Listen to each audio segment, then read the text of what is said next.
Everyone, welcome back to my YouTube channel. आज हमने एक वीडियो बनाई थी, यही टॉपिक था जिसमें हमारी साउंड नहीं आई हुई थी, इसलिए हम इसको दोबारा से बना रहे हैं।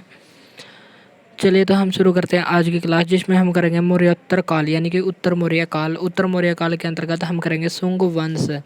हमने पढ़ा था कि शुंग वंश से पहले हमने मौर्य साम्राज्य पढ़ा था, और मौर्य साम्राज्य का अंतिम शासक था बृहद्रथ। बृहद्रथ का सेनापति था पुष्यमित्र शुंग।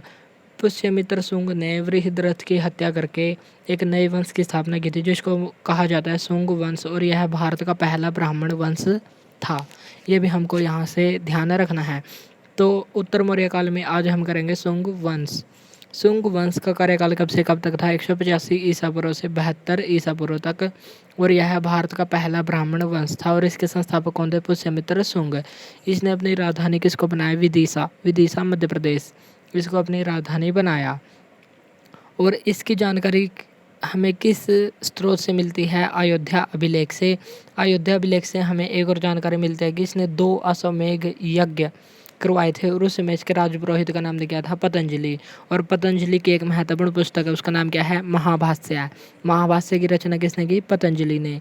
यहाँ से हमें ये ध्यान रखना है। और इसे भारत में बौद्ध धर्म का विनाशक कहा जाता है। क्यों कहा जाता है? क्योंकि इसने अशोक द्वारा निर्मित लगभग 84,000 स्तूपों को नष्ट करवाया था। तो अशोक के द्वारा निर्मित 84,000 स्तूपों को नष्ट करवाने के कारण इसको भारत में बौद्ध धर्म का विनाशक कहा जाता है। किसको कहा जाता है? पुष्यमित्र शुंग को। और पुष्यमित्र शुंग कौन था? शुंग वंश का संस्थापक था। राजधानी विदिशा मध्य प्रदेश को बनाया। नेक्स्ट है हमारा, इसके शासनकाल में भागवत धर्म की शुरुआत हुई और वासुदेव विष्णु की उपासना शुरू हुई। तो पुष्यमित्र शुंग पहला ब्राह्मण वंश था, शुंग वंश। तो इसके शासनकाल में भागवत धर्म की शुरुआत हुई और वासुदेव विष्णु की उपासना भी शुरू हुई। संस्कृत भाषा का भी सर्वाधिक विकास इसके काल में हुआ। पुष्यमित्र शुंग के द्वारा एक स्तूप का निर्माण करवाया गया था। उस स्तूप का नाम क्या था? बरहुत स्तूप। बरहुत स्तूप का निर्माण किसने करवाया? पुष्यमित्र शुंग ने। और इसकी खोज कब हुई? 1873 में कनिंघम। कनिंघम कौन था? भारतीय पुरातत्व का जनक इसको माना जाता है, कनिंघम को। और इसी 1861 में भारतीय पुरातत्व विभाग की स्थापना भी हुई थी। यह भी हमें यहाँ से ध्यान रखना है। इसी के शासनकाल में मौर्योत्तर काल का पहला विदेशी आक्रमण भी हुआ। और किसका आक्रमण हुआ था? हिंद यवन शासकों का। और पुष्यमित्र शुंग ने हिंद यवन यानी कि हिंद यूनानी शासकों को पराजित किया। अब हम चलते हैं नेक्स्ट शासक पर। पुष्यमित्र शुंग के बाद शासक कौन बना? अग्निमित्र शुंग। अग्निमित्र शुंग। इस अग्निमित्र शुंग नामक शासक की जानकारी हमें किस शख्स से मिलती है? एक नाटक से मिलती है, जिसका नाम है मालविकाग्निमित्रम। मालविकाग्निमित्रम कालिदास के द्वारा लिखा गया, गुप्त काल में लिखा गया एक नाटक है। और इसमें किसकी लव स्टोरी है? इसमें लव स्टोरी है प्रेमी प्रेमिका की कहानी है, मालविका और अग्निमित्र शुंग की। और इसका नाम क्या है? मालविकाग्निमित्रम। तो अग्निमित्र शुंग के बारे में जानकारी कहाँ से मिलती है? मालविकाग्निमित्रम से। और यह क्या है? एक नाटक है, गुप्त काल में रचित, और कालिदास इसके लेखक हैं। इसमें अग्निमित्र शुंग गुप्त काल में कालिदास द्वारा रचित मालविकाग्निमित्रम नाटक का नायक था। यहाँ से हमें ये ध्यान रखना है। अग्निमित्र शुंग से संबंधित एक महत्वपूर्ण पॉइंट है, इसने बौद्ध धर्म को भी संरक्षण दिया था और सांची का स्तूप का जीर्णोद्धार करवाया था। तो किस शुंग शासक ने सांची के स्तूप का जीर्णोद्धार करवाया था? तो हमारा आंसर हो जाएगा अग्निमित्र शुंग। शुंग वंश का एक शासक है जिसको भारत में बौद्ध धर्म का विनाशक कहा जाता है। तो दूसरे शासक ने बौद्ध धर्म का संरक्षण दिया। किसने संरक्षण दिया? अग्निमित्र शुंग ने। जबकि बौद्ध धर्म का विनाशक इसको कहा जाता है? पुष्यमित्र शुंग को। इसके बाद शासक बना भागभद्र। अगला शासक बना भागभद्र। इसके शासनकाल में हिंद यूनानी शासक एंटियालकिस। इसके शासनकाल में एक शासक था, हिंद यूनानी शासक एंटियालकिस। इसने अपने राजदूत हेलियोडोरस को भारत भेजा था। तो किस शुंग वंश के शासनकाल के किस शुंग वंश के शासक के समय भारत में हेलियोडोरस आया था? तो आंसर हो जाएगा भागभद्र। हेलियोडोरस भागभद्र। और गरुड़ स्तंभ की स्थापना किसने की थी? हेलियोडोरस ने की थी। अब हम चलते हैं नेक्स्ट और अंतिम शासक पर। शुंग वंश का अंतिम शासक कौन था? देवभूति। देवभूति अंतिम शासक था और इसका सेनापति का नाम क्या था? वासुदेव। वासुदेव ने हत्या करके एक नए वंश कण्व वंश की स्थापना की। चलिए तो हम इसको जल्दी जल्दी रिवाइज कर लेते हैं कि कण्व जो शुंग वंश था उससे संबंधित महत्वपूर्ण बातें क्या क्या हैं। शुंग वंश, इसके संस्थापक कौन थे? पुष्यमित्र शुंग। यह भारत का पहला ब्राह्मण वंश था और पुष्यमित्र शुंग ने मौर्य वंश के अंतिम शासक बृहद्रथ की हत्या करके इस वंश की स्थापना की थी। पुष्यमित्र शुंग के द्वारा विदिशा मध्य प्रदेश को अपनी राजधानी बनाया गया था। पुष्यमित्र शुंग को भारत में बौद्ध धर्म का विनाशक कहा जाता है क्योंकि उसने अशोक के द्वारा निर्मित लगभग 84,000 स्तूपों को नष्ट करवाया था। फिर हमने से देखा अगला शासक अग्निमित्र शुंग।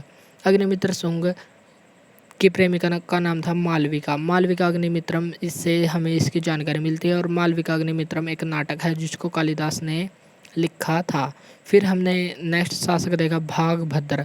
भागभद्र के शासनकाल में एक महत्वपूर्ण राजदूत हेलियोडोरस भारत आया था जिसने गरुड़ स्तंभ की स्थापना की थी। और अंतिम शासक हमने देखा देवभूति। देवभूति के सेनापति का नाम था वासुदेव। वासुदेव ने देवभूति की हत्या करके एक नए वंश कण्व वंश की स्थापना की जिसकी चर्चा हम आने वाली क्लास यानी कि कल करेंगे। कल हम करेंगे कण्व वंश, सातवाहन वंश और कुषाण वंश। इन सभी वंशों को हम करेंगे बारी बारी से। चलिए तो अब हम इससे संबंधित महत्वपूर्ण क्वेश्चनों की चर्चा कर लेते हैं।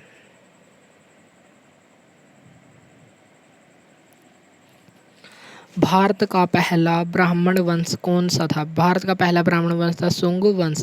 शुंग वंश की स्थापना किसने की थी? पुष्यमित्र शुंग ने। तो शुंग वंश के संस्थापक कौन थे? पुष्यमित्र शुंग।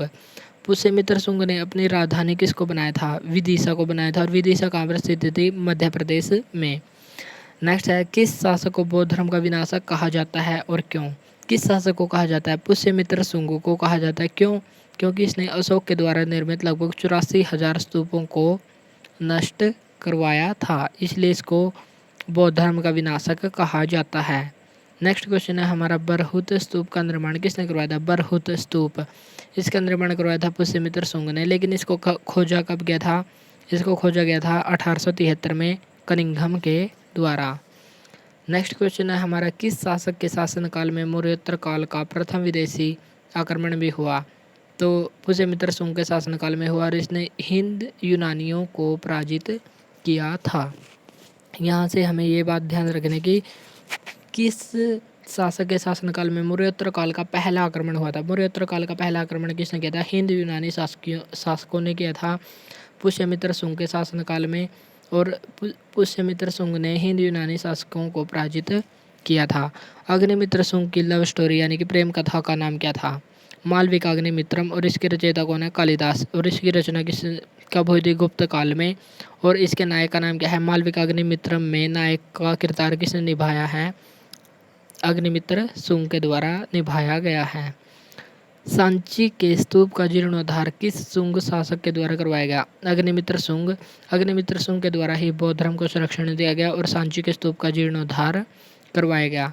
गरुड़ स्तंभ की स्थापना किसने की थी? गरुड़ स्तंभ की स्थापना की थी हेलियोडोरस ने। और यह एक शासक था यूनान का। यूनान के शासक का नाम क्या था? यूनान का शासक था एंटियालकिस। एंटियालकिस का राजदूत का नाम क्या था? हेलियोडोरस। और यह किसके शासनकाल में भारत आया था? भागभद्र। भागभद्र जो शुंग वंश का शासक था उसके शासनकाल में भारत आया था एंटियालकिस। एंटियालकिस का राजदूत कौन था? हेलियोडोरस। इसने ही गरुड़ स्तंभ की स्थापना की थी। शुंग वंश का अंतिम शासक कौन था? शुंग वंश का अंतिम शासक था देवभूति। और देवभूति की हत्या किसने की थी? इसी के सेनापति ने की थी वासुदेव, जिसने नए वंश की स्थापना कण्व वंश की स्थापना की। किसने देवभूति की हत्या की व नए वंश की स्थापना की? सेनापति वासुदेव ने देवभूति की हत्या की और एक नए वंश कण्व वंश की स्थापना की। अब हम कुछ क्वेश्चन जो पुरानी क्लासेस के हैं उनको भी डिस्कस कर लेते हैं। ऋग्वेद में कितने मंडल है? ऋग्वेद में है 10 मंडल। और ऋग्वेद के तीसरे मंडल की रचना किसने की थी? विश्वामित्र ने। और इसमें किसका वर्णन है? गायत्री मंत्र का। और यह सावित्री को समर्पित है और सूर्यदेव की स्तुति इसमें की गई है। और यदि पूछे कि ऋग्वेद के 10वें मंडल में किसका वर्णन है? पुरुष सूक्त, जिसमें जाति का सर्वप्रथम उल्लेख मिलता है। ऋग्वेद में गाय को किस नाम से जाना गया है? अघन्य के नाम से। और ऋग्वेद के मंत्रों का उच्चारण करने वाला क्या कहलाता था? होत्री या होता। यहाँ से हमें ये सब ध्यान रखना है। अब हम चलते हैं टुडेज़ क्वेश्चन, यानी कि इन क्वेश्चनों के आंसर आपको कमेंट बॉक्स में बताने हैं। और ये क्वेश्चन रहे, वह व्यक्ति जो सामवेद के मंत्रों का गायन करता था वह क्या कहलाता था? और नेक्स्ट क्वेश्चन है हमारा, उपनिषदों की कुल संख्या कितनी है? ये बहुत ही कॉमन क्वेश्चन है, तो ये सभी क्वेश्चन आपको आने ही चाहिए। आज के लिए इतना ही, मिलते हैं नेक्स्ट वीडियो में। और 2-4 दिन में हमारी एंशिएंट हिस्ट्री कंप्लीट होने वाली है, तो ऐसे ही बने रहें। आज के लिए इतना ही, मिलते हैं नेक्स्ट वीडियो में। Thank you.